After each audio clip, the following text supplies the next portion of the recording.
Friends, welcome back to Nisha's home cooking. ഇന്നത്തെ വീഡിയോയിൽ കാണിക്കുന്ന കുറച്ച് ടിപ്സുകളാണ്. നമ്മുടെ ഡെയിലി ലൈഫിന് വളരെ യൂസ്ഫുൾ ആയിട്ടുള്ള കുറച്ച് ടിപ്സുകളാണ് കാണിക്കുന്നത്. അപ്പോൾ വീഡിയോ മുഴുവനായിട്ട് കാണാൻ നോക്കുക, സ്കിപ്പ് ചെയ്യാതെ. വീഡിയോയിലേക്ക് പോയി നോക്കാം എന്തൊക്കെ ടിപ്സാണ് ഇന്നത്തെ വീഡിയോയിൽ ഉൾപ്പെടുത്തിയിരിക്കുന്നതെന്ന്. അപ്പോൾ ഇന്നത്തെ ഫസ്റ്റ് ടിപ്പ് എന്ന് പറയുന്നത്, നമ്മൾ ചപ്പാത്തിയൊക്കെ ഉണ്ടാക്കിയിട്ട് ഇങ്ങനെ എടുത്ത് വെച്ച് കഴിയുമ്പോൾ അതിൽ നിന്ന് കുറച്ച് ആ ചൂടോടുകൂടി ആ ചൂടിൻ്റെ സ്റ്റീമൊക്കെ വന്നിട്ട് താഴത്തെ ചപ്പാത്തി ഇങ്ങനെ കുറച്ച് കുതിർന്ന പോലെ വരാറുണ്ട് അല്ലേ, കുറച്ചിങ്ങനെ വെള്ളം വന്ന് അങ്ങനെ വരാറുണ്ട്. അപ്പോൾ അത് അവോയ്ഡ് ചെയ്യാൻ വേണ്ടി നമുക്ക് ചെയ്യാവുന്നൊരു സിമ്പിൾ ടിപ്പാണ്. എടുത്ത് വെക്കുമ്പോൾ അതിന് മുമ്പിൽ ഇതുപോലൊരു സ്റ്റാൻഡ് വെച്ചിട്ട് നമ്മളിതിന് തുണി എടുത്ത് വെക്കുക. അതിൻ്റെ പുറത്തോട്ട് നമ്മൾ ചപ്പാത്തിയൊക്കെ എടുത്ത് വെക്കുകയാണെങ്കിൽ അതുപോലെ ഒന്നും വെള്ളം വന്ന് കുതിർന്നൊന്നും പോകത്തില്ല. എല്ലാ ചപ്പാത്തിയും ഒരുപോലെ തന്നെ നല്ല ഡ്രൈ ആയിട്ടിരിക്കും. ഇപ്പോൾ തുണി വെക്കുകയോ തുണി വെക്കാതെയോ എങ്ങനെ വേണമെങ്കിലും വെക്കാം കേട്ടോ. ഡയറക്റ്റ്ലി നമ്മൾ എടുത്ത് വെക്കുമ്പോൾ ഇതുപോലെ സ്റ്റാൻഡ് വെക്കുവാണ് നല്ലതാണ്. ഇനി രണ്ടാമത്തെ ടിപ്പ് വന്നിട്ട്, നമ്മൾ മീനിനൊക്കെ നല്ല മസാലയൊക്കെ എടുത്ത് വെക്കാറുണ്ട് അല്ലേ, മീൻ വറക്കാനൊക്കെ. അങ്ങനെ എടുക്കുമ്പോഴത്തേക്കും അതിന് നല്ല ടേസ്റ്റ് കിട്ടാൻ വേണ്ടിയിട്ട് ചെയ്യാവുന്നൊരു കാര്യമാണ്. അതിനകത്തോട്ട് കുറച്ച് ചെറുനാരങ്ങയും കൂടി ആ മിക്സിനോട് ചേർക്കുക. അതുപോലെ തന്നെ കുറച്ച് കറിവേപ്പിലയും കൂടി ഇട്ട് മിക്സ് ചെയ്തിട്ട് ആ മസാല റെഡിയാക്കുകയാണെങ്കിൽ ആ ചെറുനാരങ്ങയുടെ പുളിപ്പും അതുപോലെ തന്നെ ചെറുനാരങ്ങ ചേർക്കണതുകൊണ്ട് മീനിൻ്റെ ഉളുമ്പ് ഒന്നും ഉണ്ടാവത്തില്ല, നല്ല ടേസ്റ്റ് ആയിരിക്കും. അതുപോലെ കറിവേപ്പിലയുടെ ഫ്ലേവറും കൂടി കിട്ടി കഴിയുമ്പോഴത്തേക്കും അടിപൊളി ടേസ്റ്റിലാണ് നമുക്ക് ഫിഷ് ഫ്രൈ കിട്ടുന്നത്. അപ്പോൾ അതുപോലെ ഒന്ന് ചെയ്ത് നോക്കണേ. പിന്നെ മീനൊക്കെ ക്ലീൻ ആക്കി കഴിയുമ്പോൾ നമ്മുടെ കൈക്കൊക്കെ കുറച്ച് സ്മെല്ലുണ്ടാവും അല്ലേ മീനിൻ്റെ, അത് പോകാനായിട്ടുള്ളൊരു സിമ്പിൾ ടിപ്പാണ്. ഇതുപോലെ നാരങ്ങയുടെ തൊണ്ടിലോട്ട് കുറച്ച് ഉപ്പും കൂടി വെച്ചിട്ട് കൈയെല്ലാം ഒന്ന് തേച്ച് കൊടുത്താൽ മതി. മീനിൻ്റെ മണമൊക്കെ നല്ലപോലെ പോയി കിട്ടി നല്ല ഫ്രഷ് ആകും. അതുപോലെ തന്നെ നമ്മൾ വെട്ടാൻ ഉപയോഗിച്ച കത്തിയും മീൻ ക്ലീൻ ചെയ്തൊരു ചെരുവവും സിസറും ഒക്കെ ഇത് വെച്ചിട്ടങ്ങ് തേച്ചാൽ മതി. എല്ലാത്തിൻ്റെയും സ്മെല്ലൊക്കെ പോയിട്ട് എല്ലാം നല്ല ഫ്രഷ് ആയിട്ട് നമുക്ക് കിട്ടുന്നതായിരിക്കും. അപ്പോൾ അങ്ങനെ ഒന്ന് ചെയ്ത് നോക്കണേ. ഇനിയിപ്പോൾ അടുത്ത ടിപ്പ് പറയണം, നമ്മളിപ്പം മഴക്കാലമൊക്കെ ആയി കഴിയുമ്പോഴത്തേക്കും നമ്മുടെ വീട്ടിലൊരു ചെറിയൊരു പ്രാണി വരും അല്ലേ, പ്രത്യേകിച്ച് ഫ്രൂട്ട്സൊക്കെ എടുത്ത് വെച്ചേക്കണതിൻ്റെ സൈഡിലായിട്ട് അതിങ്ങനെ കറങ്ങിക്കൊണ്ടിരിക്കും. കാണുന്നത് നമുക്കൊരു ഇറിറ്റേഷനാണ് അല്ലേ. അപ്പോൾ അത് വരാതിരിക്കാനുള്ളതായിട്ടുള്ള ടിപ്പാണ്. ഇതുപോലെ നമ്മൾ ചെറുനാരങ്ങ എടുക്കണേ. ചെറുനാരങ്ങ മുറിച്ചിട്ട് അതിൻ്റെ പുറത്തോട്ട് കുറച്ച് ഇതുപോലെ ഗ്രാമ്പൂ ഇങ്ങനെ കുത്തി വെച്ച് കൊടുക്കുക.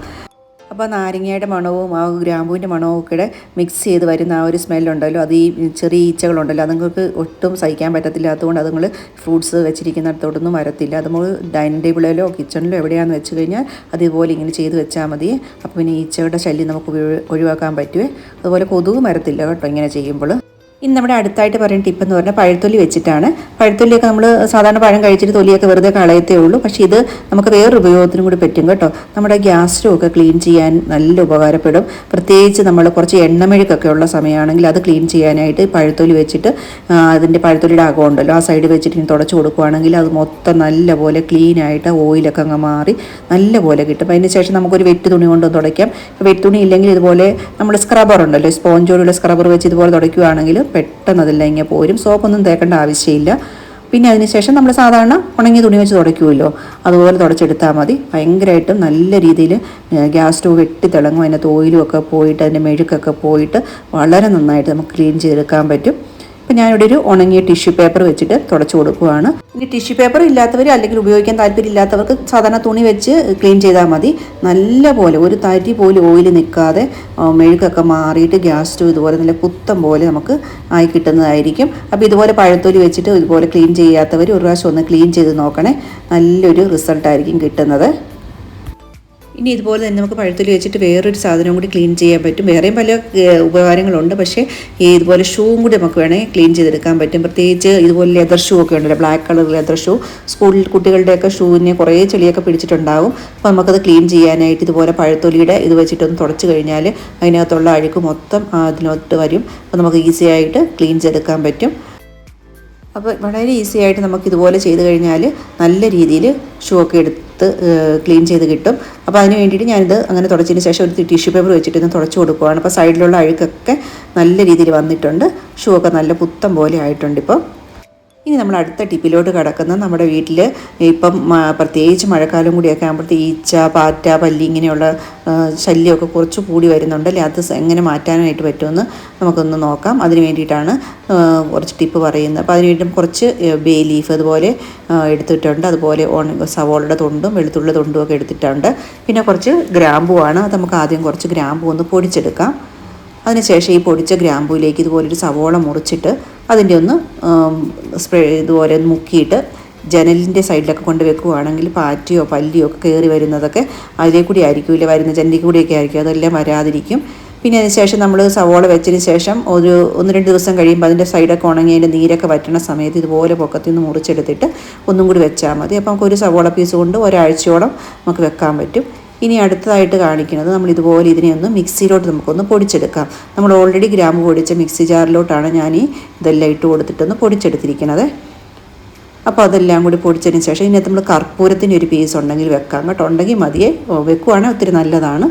അതിനുശേഷം ഇതുപോലത്തെ ഒരു പാത്രം എടുത്തിട്ടുണ്ട്.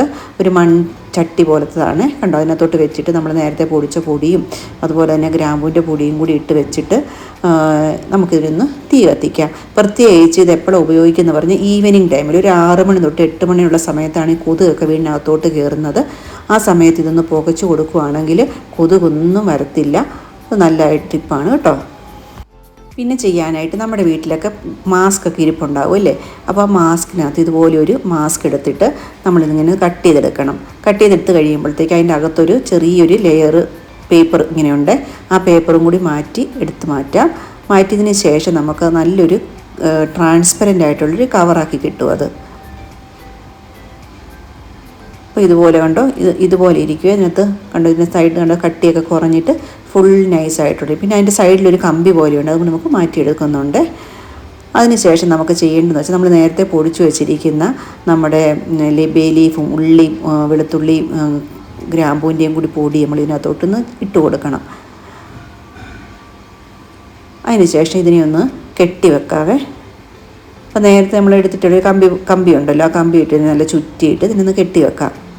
കെട്ടിയതിന് ശേഷം നമുക്കിതിനെ നമ്മുടെ സാധാരണ നമ്മുടെ വീട്ടിലോട്ട് പാറ്റയോ അല്ലെങ്കിൽ കൊതുകോ ഈച്ചയോ ഒക്കെ കടന്നു വരുന്ന പ്രത്യേകിച്ച് ജനലിൽ കൂടി ആയിരിക്കുമല്ലോ, ആ ജനലിൻ്റെ സൈഡിൽ കൊണ്ട് ഇതുപോലെ ഒന്ന് ഹാങ് ചെയ്ത് വെക്കുകയാണെങ്കിൽ പിന്നെ ഒരു സാധനവും നമ്മുടെ അകത്തോട്ട് ഇങ്ങനെ വീടിനകത്തോട്ട് കടന്നു വരത്തില്ല.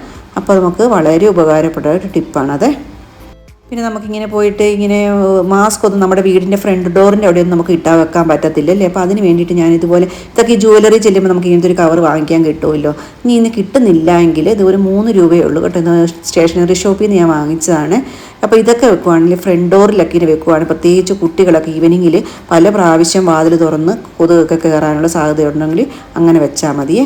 ഇനി ഞാൻ കാണിക്കുന്നത് ഒന്നും ഇല്ലെങ്കിൽ ഇതുപോലെ ഒരു ടവലെടുത്തിട്ട് ഒരു തുവാല എടുത്തിട്ട് പൊതിഞ്ഞിട്ട് ഇതിട്ടാൽ മതി. പ്രത്യേകിച്ച് എൻ്റെ സൈഡിൽ ഇട്ട് കഴിഞ്ഞാൽ പാറ്റയും പല്ലി ഈച്ചയും ഒന്നും നമ്മുടെ വീടിനകത്തോട്ട് വരത്തില്ല. അപ്പോൾ ഈ ടിപ്പ് ചെയ്യാത്തവരൊന്ന് ചെയ്ത് നോക്കണേ. ഇനി അടുത്ത ടിപ്പ്, നമ്മളിപ്പം കപ്പ അതൊക്കെ ചില സീസണിലാണല്ലോ, പ്രത്യേകിച്ച് കേരളത്തിന് പുറത്തുള്ളവർക്കൊക്കെ എപ്പോഴും ഒന്നും കപ്പ കിട്ടത്തില്ല. കിട്ടുന്ന സമയത്ത് നല്ല കപ്പയാണെങ്കിൽ എങ്ങനെ സ്റ്റോർ ചെയ്ത് വെക്കാമെന്നാണ് കാണിക്കുന്നത്. അപ്പോൾ കപ്പ ഇതുപോലെ കുത്തിയിട്ട് നമ്മളേതെങ്കിലും കണ്ടെയ്നറിനകത്ത് എടുത്തിടണം. അതിനുശേഷം നമ്മൾ അതിനകത്തോട്ട് കുറച്ച് വെള്ളം, അതിനൊക്കെ വെള്ളം ഒഴിച്ചിട്ട് ഫ്രീസറിൽ വെക്കുകയാണെങ്കിൽ നമുക്ക് എത്ര നാൾ വേണേലും ഉപയോഗിക്കാൻ പറ്റും. പിന്നെ നമുക്ക് ഇത് കട്ട് ചെയ്തിട്ട് അതേ ആഴ്ച തന്നെ പെട്ടെന്ന് തന്നെ 1-2 ദിവസത്തിന് ഉപയോഗിക്കുകയാണെങ്കിൽ ഫ്രിഡ്ജിൽ വെച്ചാൽ മതി. പക്ഷേ ഫ്രീസറിൽ വെക്കണമെങ്കിലാണ് നമുക്ക് കുറേ നാൾ മാസങ്ങൾക്ക് വേണേലും ഇത് അങ്ങനെ സ്റ്റോർ ചെയ്ത് വെക്കാൻ പറ്റും. ഇനിയിപ്പോൾ അങ്ങനത്തെ കണ്ടെയ്നർ ഒന്നും വേണമെങ്കിൽ സിബ്ലോ കവറിൽ വേണം നമുക്കിങ്ങനെ എടുത്ത് വെക്കാവുന്നതേ ഉള്ളൂ. അപ്പോൾ ഇന്നത്തെ ടിപ്പുകളൊക്കെ നിങ്ങൾക്ക് ഉപകാരപ്പെട്ടു എന്ന് ഞാൻ വിചാരിക്കുന്നു. വീഡിയോ ഇഷ്ടപ്പെടുകയാണെങ്കിൽ വീഡിയോ ലൈക്ക് ചെയ്യുകയും ഷെയർ ചെയ്യുകയും ചെയ്യുക. അതുപോലെ നിങ്ങൾ എൻ്റെ ചാനൽ ഇതുവരെ സബ്സ്ക്രൈബ് ചെയ്താലും ഒന്ന് സബ്സ്ക്രൈബ് ചെയ്ത് സപ്പോർട്ട് ചെയ്യുക. Thank you for watching. Next പുതിയൊരു വീഡിയോ ആയിട്ട് വരുന്നത് വരെ എല്ലാവർക്കും ബൈ.